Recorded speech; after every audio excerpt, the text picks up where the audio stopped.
What's up everybody, Dre here, aka King Dre Clout, back with another video. And today's video is going to be a little bit different from what I usually do. We aren't going to be covering Pokemon gameplay today. Instead, we're going to be covering a topic that a lot of players have reached out to not only me, but other players I know in the community about, which is going to be, how do I get a sponsor or join a team in the Pokemon trading card game? Now, with this topic, a lot of people have reached out to me on Twitter, DMs, Facebook, whatever it is. And there's other top players that I know that have been reached out to about it as well. Now, this question is very, very multi-layered because it is not just one line to getting sponsorship or being on a team. Now, of course, there are just local teams. If you're a local player, you go to your stores a lot, they get a team that they want to sponsor. It's easy to kind of get onto those teams by being just a really well-known person in your local community. That's a very common way to get on a team. It's a very common way to find some sort of support, whether it's just free sleeves every time you go to majors, discounts on your cards from those specific stores. Very huge. It can add up, especially over a long season.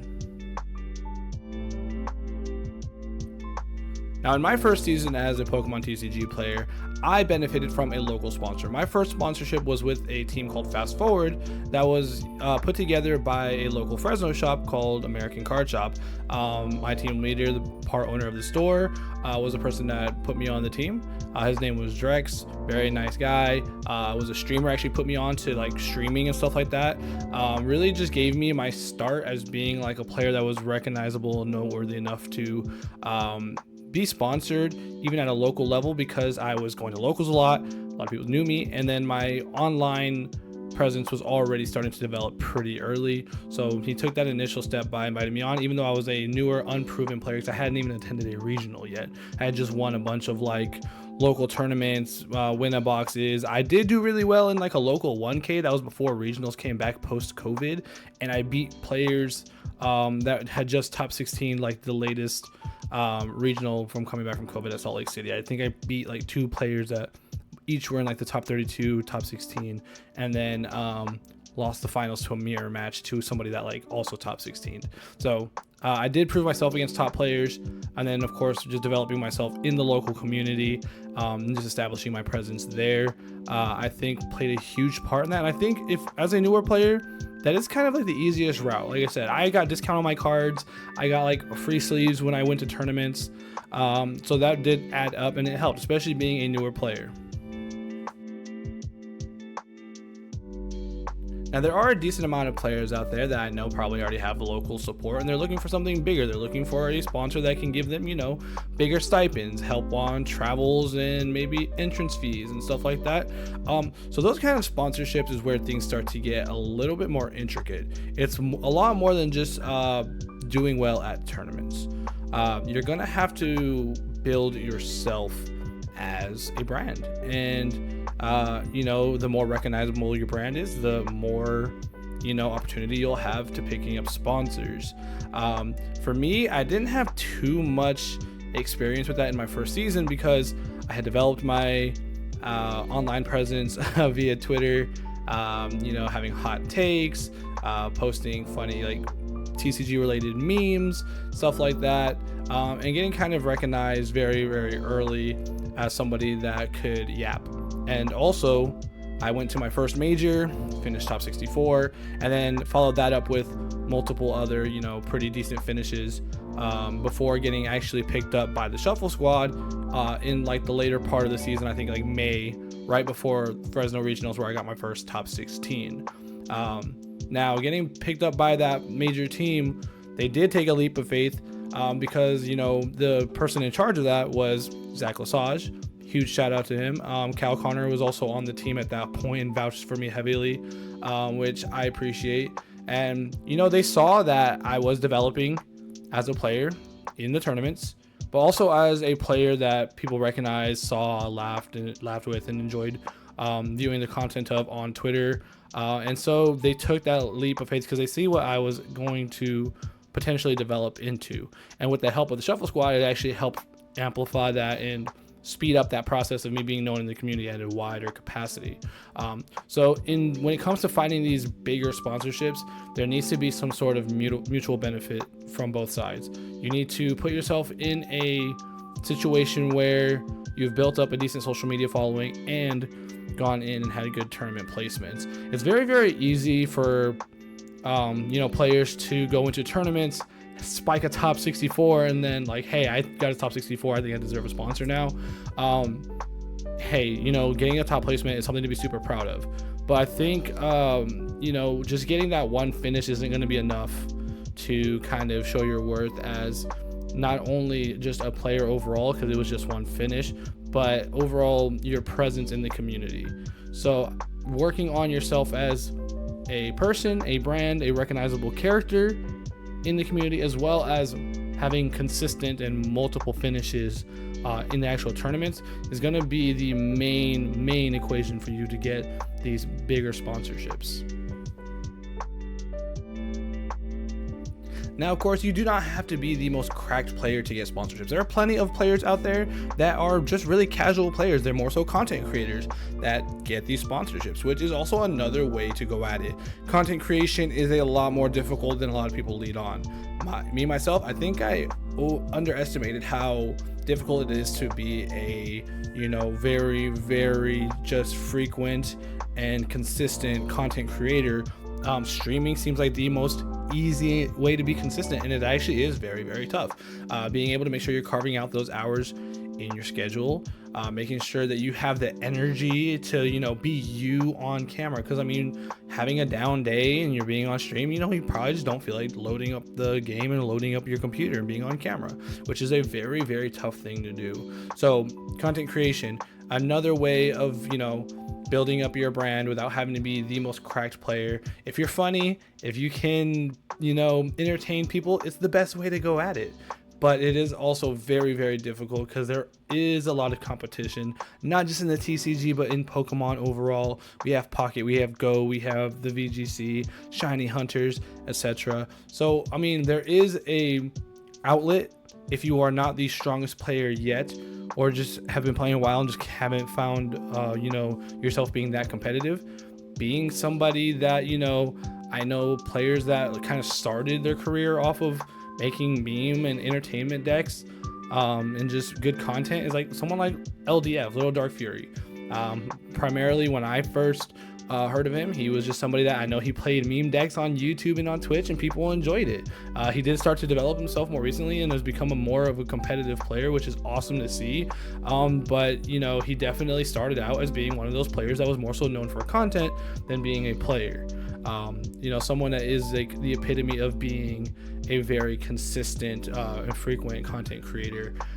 So that isn't, regarded as maybe like one of the top players. Not everybody in the game is going to be AzulGG. Very, very high bar he has set. Being an awesome content creator, being a funny dude, also being very good online, and then of course being an 8-time regional champion. So it is very, very difficult to master both, but the more you can have a balance of both, it'll kind of help you along this path. And then if you can just find your niche in one side, I would say you would more so want to be on the content creation side. Now, with that being said, the shoe can also fit on the other foot, where you can be like a very, very consistent player. Maybe you're going to tournaments, you're day twoing pretty frequently, having good runs, solid runs, but your social game is not quite there. Now, that's going to be somewhere you're really going to need to have to focus on if you're looking to have, more sponsorship opportunity. Now, there's not going to be a, catch-all where you're going to be good at both. But you do have to make a conscious effort of being able to develop, at least build up a following a little bit, because it goes back to being mutually beneficial for your sponsors. Your sponsors are going to sponsor you because you're a player that people are going to look at, people are going to watch, people are going to want to see what you post. And in order for that to happen, you do have to have a social media following. There are players in this game, they are top players, really good players, but sponsors just aren't reaching out to them because their social media game is just not there. Sure, they're top players, maybe putting them on a team so they can wear the jersey so when they get on stream, but even that, with our tournaments getting to the thousands, it's going to be very, very hard to continuously get the same players' jerseys on stream, unless they are Brent Tonisson or something above on that level. But once again, those guys are already on teams and they're already picked up. So if you're a player that's kind of looking into that, you're going to have to work on your social media game or get a bunch of the top finishes so you can be on the level of like someone like Brent Tonisson that are probably going to be on stream every major that they're at as long as they start XO. Now, moving on to kind of the things that I have done ever since walking away from my former team. I'm going to be going into kind of the ways I've taken it upon myself to reach out. Now, all these steps are not going to be copy paste. It's not going to work for everybody. Once again, I have done a lot to build up my social media following. I've done a lot to build myself up as a player in the game. So these processes work for me because I kind of already have built my stake in the community. So I don't want people to take this as a catch-all. I'll do this and it'll work. Yeah, this is a process. No matter what you do from start to finish, you're going to have to build. So take all of this with that insight, stabilize there, put it to your back of your mind, like, hey, I do have to also build on other things where I can follow these processes. But this is just the general way of how I feel is a good way to approach finding sponsorships. So the very, very first step that I think you have to take is just being open to rejection, which is shooting your shot, going online, finding these sponsors that are the gamer subs. There's different gamer supplement companies out there. If you are a streamer content creator, if you are a TCG player, just reaching out to the different sleeve companies. One of the biggest competitions going on within our community is between the sleeve companies. There are many of them out there. They all like to sponsor players because they want people to promote their sleeves. The more thumbs up they get from a player side that they love those sleeves, the better their brand looks, the more they sell. So there's just so many different outlets to go for. There's card shops in your local scene. There's bigger card shops that are known across the nation, maybe even worldwide. Things like Tabletop Village, like Darkside Games, like Sunshine Games, Kayfabe Cards. There are a ton of really well-known shops that shooting an email. Here's my placements. Here's what I've done. Here's my socials. Would you be interested in, offering some sort of partnership? I don't say sponsorship, but partnership. Circling back to what I said previously of it being a mutual benefit. There needs to be a mutual benefit between you and your sponsors to have the interest. Now, shooting your shot can be done in a multitude of different ways. Me personally, I'm an online presence. I shot my shot with the card companies. I put out a tweet, hey, I'm a free agent. I've only tried 2 different kinds of sleeves because I was locked down to one as a newer player and I'd only used one sleeve brand before that. And then since then, all these sleeve companies have come out and they were not around when I first started. So shot my shot, added them in a tweet, told people to respond into my comments of the tweet, other sleeve companies if I missed them, to kind of like build up a competition between the companies on my tweet and in the replies. Just then the sleeve companies will see that people are replying to my tweet because they have the visibility to my tweet. So they see like, hey, this is somebody whose social media presence is pretty good. Look at the replies, look at people tagging us, saying that he should try us. People care about this person's opinion. And so that's why I kind of knew that when I made the tweet, and it was a very, very good way. I have packages coming in, FCBC. Here's this one that I have not opened yet. This is going to be from Dual Spec. I have Endgame in transit as well, getting these care packages so I can try out the different sleeves, find out the one that I personally actually like, because me personally, I would not endorse somebody or something that I do not personally like.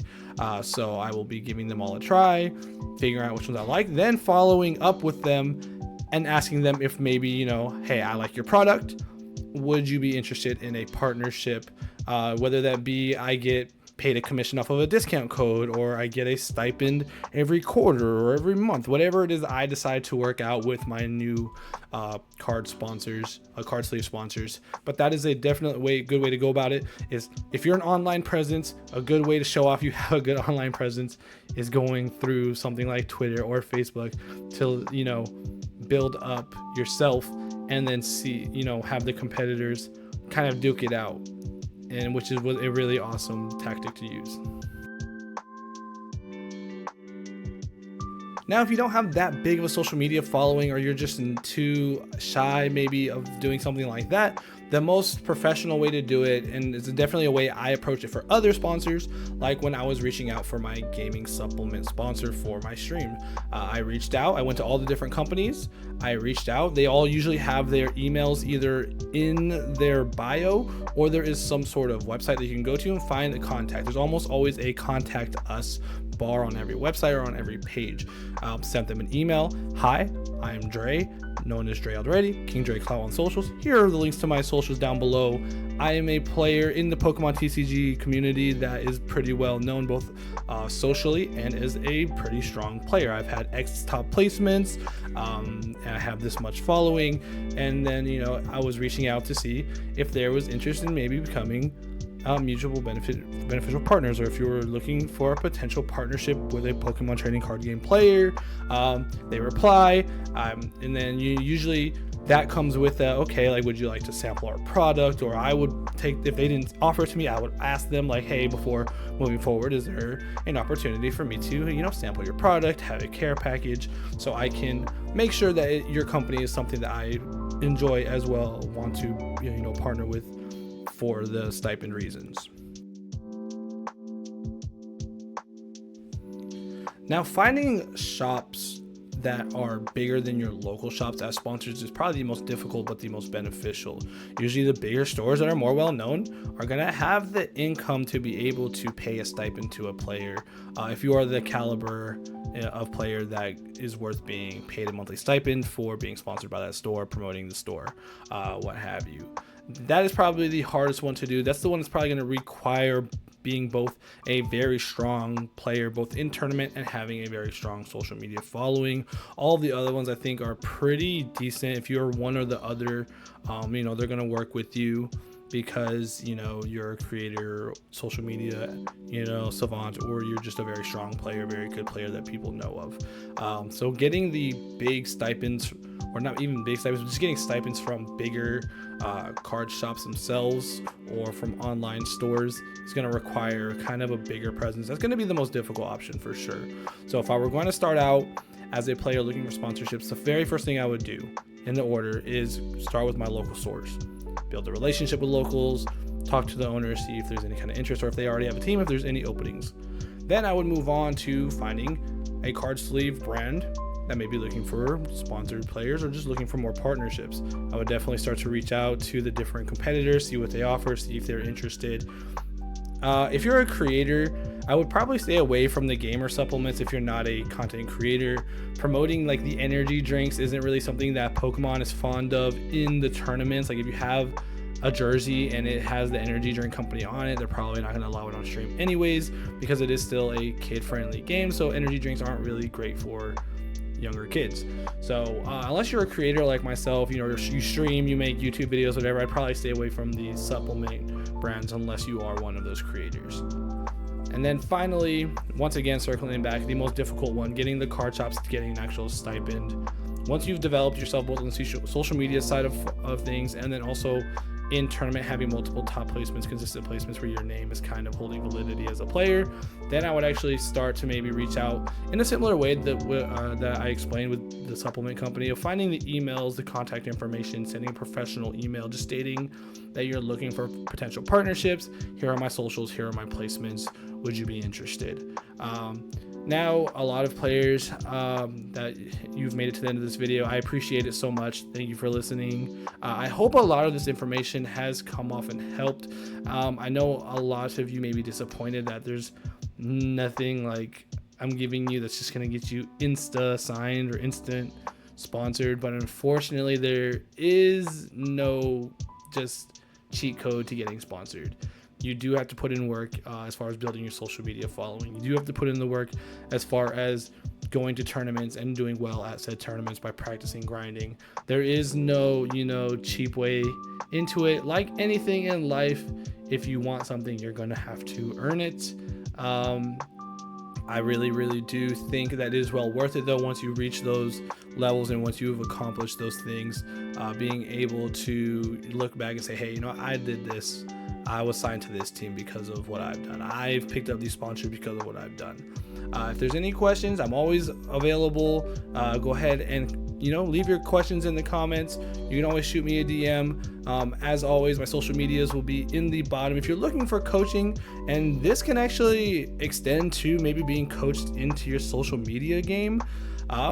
If you're booking me for coaching on Metafy and we talk and prepare you for playing a tournament, you can use that said time to ask me how to build yourself as a brand and how to build your social media. My coaching is not just limited to the Pokemon TCG. If you book those one-on-ones, I will be more than happy to help coach and build, maybe even build a plan to help you build up your social media. So once again, my Metafy will be down below in the description, the link to that. Booking the one-on-ones to talk to me about whether it's the TCG prepping, playing, or if it's about building your social media following, stuff like that. Make sure you follow me on Twitter. Make sure you drop a like and subscribe to the YouTube channel. It really does help a lot. Share the video, and then I will see you guys in the next one. Peace.